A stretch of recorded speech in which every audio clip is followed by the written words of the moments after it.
Good morning students. तो हमें कुछ क्वेश्चन सॉल्व करना है जो सीरीज एंड पैरेलल कॉम्बिनेशन हम लोग पढ़ चुके थे। तो इसमें equivalent capacitance of the network series और पैरेलल में होगा, charge across each capacitor series और पैरेलल में, फिर potential difference across each capacitor in case of series and parallel combination of capacitor. सबसे पहले हम फर्स्ट वाले फिगर को सॉल्व करेंगे। फर्स्ट वाले फिगर के लिए अगर हम ये पार्ट कैलकुलेट करें, ये पार्ट इसके लिए क्या निकालना होगा, C इक्विवेलेंट। तो C इक्विवेलेंट क्या होगा, C1 into C2 upon C1 plus C2। C1 into C2 कितना होगा, 5 into 5 upon C1 plus C2, 5 plus 5 C1 C2 upon C1 plus C2। ये कितना आ जाएगा, 25 upon 10 that is equal to 2.5 micro farad. इस तरह से C2 मैंने निकाल दिया पहले वाले फिगर के लिए। इसी तरह निकाला कि चार्ज अक्रॉस ईच कैपेसिटर कितना है यहाँ पे, C इक्विवेलेंट हो गया 2.5 आया है। अब हम निकालेंगे चार्ज P पार्ट इसका, चार्ज अक्रॉस ईच कैपेसिटर। तो चार्ज इस कैपेसिटर में कितना होगा और इसमें कितना होगा, तो चार्ज फ्लो होने का एक ही रास्ता है, चेंज होगा नहीं, कोई काम चाहे दोनों में फ्लो होगा। तो इसमें कितना होगा, चार्ज Q होगा, Q इक्वल टू C1 के क्रॉस निकालेंगे इनटू इसके क्रॉस पोटेंशियल डिफरेंस कितना है। तो पोटेंशियल डिफरेंस कितना है, क्योंकि 10 वोल्ट के बैटरी से कनेक्ट है। तो हम करेंगे क्या, यहाँ से C इक्विवेलेंट ले लेंगे, तो इससे पूरा एक साथ वोल्टेज पता चल जाएगा और इक्विवेलेंट कैपेसिटेंस हमारा जो दिया है और इक्विवेलेंट वोल्टेज। तो हमें अलग अलग चार्ज नहीं निकालना पड़ेगा। क्या करेंगे, यहाँ पे C1 ना लेकर के Q के जगह पर क्या लेंगे, C इक्विवेलेंट इनटू V। तो इसे दोनों में कॉमन चार्ज पता चल जाएगा, सेम होगा ही। तो C इक्विवेलेंट है कितना, 2.5 माइक्रो फैराड इनटू वोल्टेज कितना है 10, तो कितना हो जाएगा 25 माइक्रो कूलम। ये चार्ज होगा जो दोनों कैपेसिटर C1 और C2 में फ्लो होगा पहले वाले फिगर के लिए। इसमें भी 25 माइक्रो कूलम और इसमें भी 25 माइक्रो कूलम का चार्ज फ्लो होगा। अब हमें निकालना कि इसके पास कितना पोटेंशियल डिफरेंस होगा, मान लिया V1, और इसके क्रॉस कितना पोटेंशियल डिफरेंस होगा, मान लिया V2। ये हमें फाइंड करना है। तो Q आ गया 25 माइक्रो कूलम। अब इसका C पार्ट करने के लिए C पार्ट के लिए देखेंगे पोटेंशियल डिफरेंस, तो V1 चाहिए। तो हम फार्मूला पता है V equal to Q by C, C equal to Q by V, V equal to क्या हो जाएगा, Q बाई C।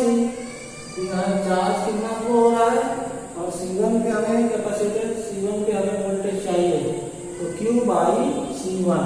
तो यहाँ Q अपॉन C1, अब दोनों की वैल्यू रखेंगे। तो Q कितना है हमारा 25 माइक्रो कूलम, और C1 कितना है, कैपेसिटर C1 5 माइक्रो फैराड, याद रहेगा 5 वोल्ट। इसी तरह हमें पोटेंशियल डिफरेंस C2 निकालना है, तो उसको हमने मान लिया V2।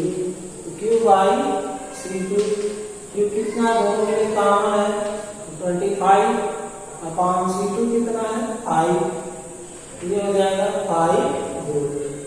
इस तरह पहले पार्ट के लिए तीनों पार्ट कंप्लीट हो गया पहले वाले फिगर के लिए। इसी तरह से अब दूसरे वाले फिगर के लिए हम C equivalent charge across each capacitor potential difference across each capacitor find करेंगे। सेम इसी तरह से तो फर्स्ट फिगर कंप्लीट हो गया है। अब सेकंड फिगर के लिए हमें सॉल्व करना है।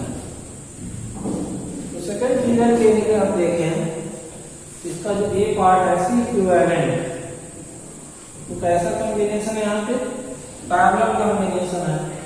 तो पैरेलल कॉम्बिनेशन में C इक्विवेलेंट क्या होता है, C1 प्लस C2, कितना हो जाएगा C1 प्लस C2। C1 कितना है 3 और C2 कितना है 2, ये हो जाएगा 5 माइक्रो फैराड। C इक्विवेलेंट आ गया इस तरह से।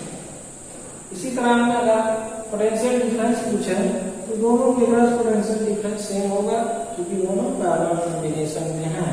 तो पोटेंशियल डिफरेंस के लिए खाली इतना लिख देंगे, potential difference across each capacitor will be 20 volt. पहले पोटेंशियल डिफरेंस बता देते हैं बी पार्ट में। Potential difference across C1 and C2 will be 20 volt क्योंकि दोनों पैरेलल कॉम्बिनेशन में है। मतलब यहाँ 20, यहाँ 0, 20 माइनस 0 20, इसके लिए भी होगा, इसके लिए भी होगा। तो इस तरह potential difference across C1 and C2 will be 20 volt. अब हम चार्ज निकालेंगे Q1 and Q2 across C1 and C2, इसका C पार्ट इस फिगर का।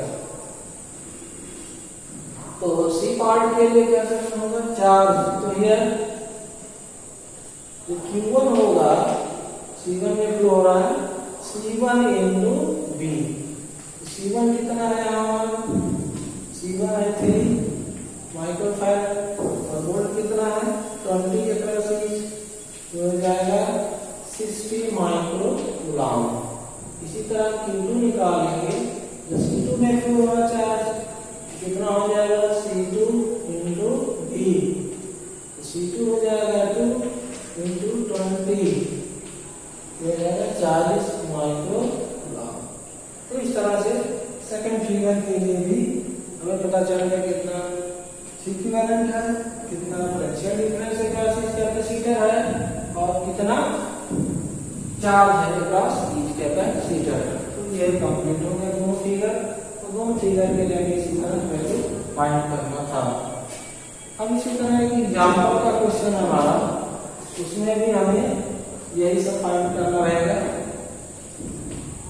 कि equivalent capacitance, charge across each capacitor, potential difference across each capacitor कितना है, ये हमें एग्जाम्पल में फाइंड करना है। तो ये बता दें। अब एक एग्जाम्पल का क्वेश्चन है बुक में, जिसके अकॉर्डिंग हम यहाँ पे फिगर बनाने हैं। एक कैपेसिटर, सीरीज में दूसरा कैपेसिटर, ये तीसरा कैपेसिटर और ये चौथा कैपेसिटर। 4 कैपेसिटर है, इसमें 3 सीरीज एक पैरेलल और ये 500 वोल्ट के सोर्स से जुड़े हुए हैं। हर एक कैपेसिटर के लिए C1, C2, C3, C4, हर एक कैपेसिटर का जो कैपेसिटेंस है 10 माइक्रोफैराड, 10 माइक्रोफैराड, 10 माइक्रोफैराड, 10 माइक्रोफैराड। तो ये क्वेश्चन है और ये सब पूछा है, इसमें 2 पार्ट है, तीनों को कैलकुलेट कर लेंगे। तो बताना है कि equivalent capacitance of the network,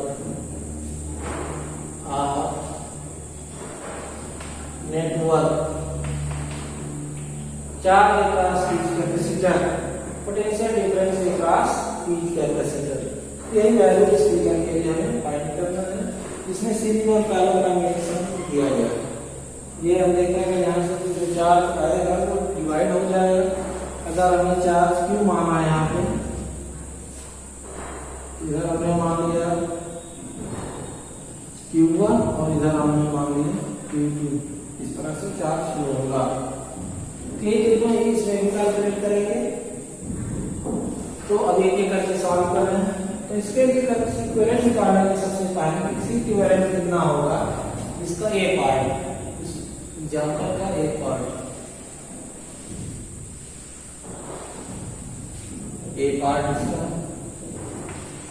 तो पहले क्या करेंगे, ये 3 सीरीज में दिख रहे हैं, तीनों का इक्विवेलेंट निकाल देंगे। कितना होगा, इक्विवेलेंट के लिए 1/C जैसा लिखे 3 है, 1/C1 plus 1/C2 plus 1/C3, कितना आ जाएगा 1/10 प्लस 1/10 प्लस 1/10, कितना आ जाएगा 1/CS 3/10 आ जाएगा। तो CS equal to 10/3 microfarad series का।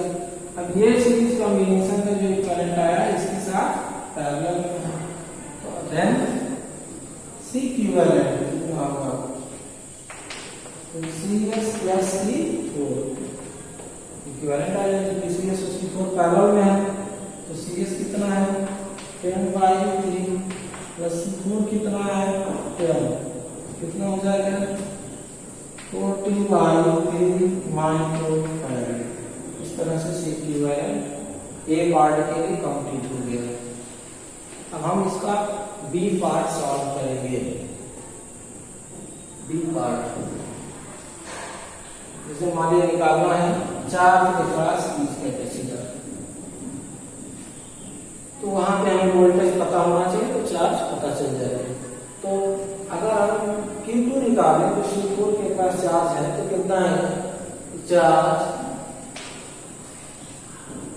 Q2 तो क्या हो जाएगा C4 इंटू वोल्टेज डायरेक्ट किस कनेक्ट है 500 वोल्ट से कनेक्ट है, तो C4 इंटू 500, तो C4 कितना है 10 इंटू 500 हो जाएगा 5000 माइक्रो कूलम, तो Q2 पता चल गया।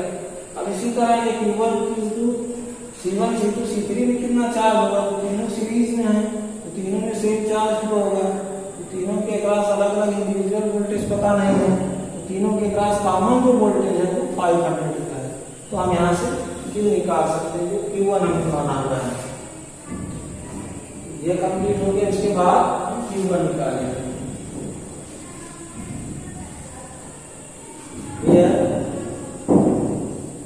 Q1 equal to CS into voltage कितना उसको लगाया है, तो सीरीज इक्विवेलेंट कितना आया था हमें अभी 10/3, तो सीरीज का 10/3 और इनटू कितना कॉमन वोल्टेज है इसके 500। यहाँ CS निकालेंगे चाहे निकालेंगे, क्योंकि अलग अलग कैपेसिटर पे वोल्टेज पता नहीं है, तो हमें पूरे तीनों कैपेसिटर को सीरीज में कनेक्ट कंबाइन करके तब वोल्टेज पता है, तो CS इंटू V कर लेंगे, कितना चार्ज हो जाएगा यहाँ से हमारा 500/3 माइक्रो कूलम। इस तरह से हमारा आ गया चार्ज अक्रॉस ईच कैपेसिटर। यही जो चार्ज Q1 माने हमने C1 में भी फ्लो होगा, C2 में भी फ्लो होगा और C3 में भी फ्लो होगा, तो तीनों के लिए ये चीज से निकल गया। Q2 में अलग होगा, ये पैरेलल कॉम्बिनेशन में था। ये हो गया इसका बी पार्ट। इसी तरह अगर सी पार्ट सॉल्व करें इसका, जैसे मान लिया हमने निकाला potential difference across each capacitor कितना होगा, ये लिख होंगे। तो पोटेंशियल डिफरेंस अगर हम C4 के अक्रॉस निकाला तो सीधे 500 वोल्ट होगा, क्योंकि डायरेक्ट पैरेलल में कनेक्टेड है। इसको हम सिंपली लिख देते हैं इसी पार्ट के लिए, potential difference across C4 will be 500 volt. इसके क्रॉस पता चल गया।